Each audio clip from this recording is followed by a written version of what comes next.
பாகிஸ்தான் லாகூரில் ஒரு விசித்திரமான ஆனால் வேடிக்கையான திருமணம் நடந்தது.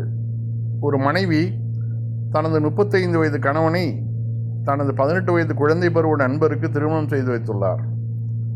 முதல் மனைவி கிரண் தனது குழந்தை பருவத்திலிருந்தே தனது சிறந்த நண்பர் என்றும் அவர் வேறு எங்கும் செல்ல விரும்பவில்லை என்றும் கூறினார். அதனால்தான் தனது கணவரை திருமணம் செய்து கொள்ளும்படி சம்மதிக்க வைத்தால். கிஸ்வர் கூறுகையில், இப்போது அவர்கள் அனைவரும் ஒன்றாக மகிழ்ச்சியாக வாழ்கிறார்கள். மற்றவர்களுக்கு அசாதாரணமாக தோன்றுவது அவர்களுக்கு மகிழ்ச்சியான வாழ்க்கை அப்படின்னு முடியுது இந்த செய்தி. இது பலதார இது இஸ்லாத்தில் அனுமதிக்கப்பட்டது. இதை விரும்பியவர்கள் செய்துக்கிறாங்க உலகத்தில். ஆனால் நம்ம நாட்டில் இன்னொரு மனைவி, 2வது மனைவி கட்டிட்டா பயங்கரமாக பிரச்சனை பண்ணுறாங்க. ஆனால் அவர்களை சின்ன வீடாக வச்சுக்கிட்டு அவர்களுடைய லைஃப்பை வீணாக்குறாங்க, அவர்களோட வாரிசுகளுடைய எதிர்காலத்தை வீணாக்குறாங்க. இது தவறு நண்பர்களே.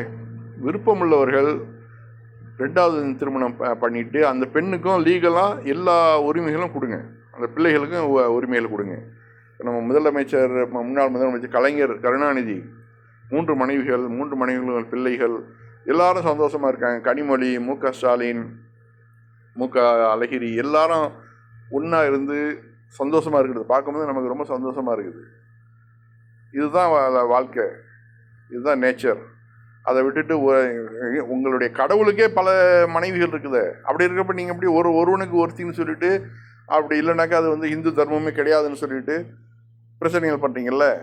அதெல்லாம் நீங்கள் யோசனை பண்ணி பாருங்கள். விருப்பம் உள்ளவர்கள், அது பல பிரச்சனைகள் இருக்கலாம், குழந்தை இல்லாமல் இருக்கலாம், இல்லை பெண்ணுக்கு பல பிரச்சனைகள் இருக்கலாம். அது மாதிரி உள்ளவங்க திருமணம் பண்ணிக்கிட்டால் நம்ம அதை வாழ்த்துவோம்.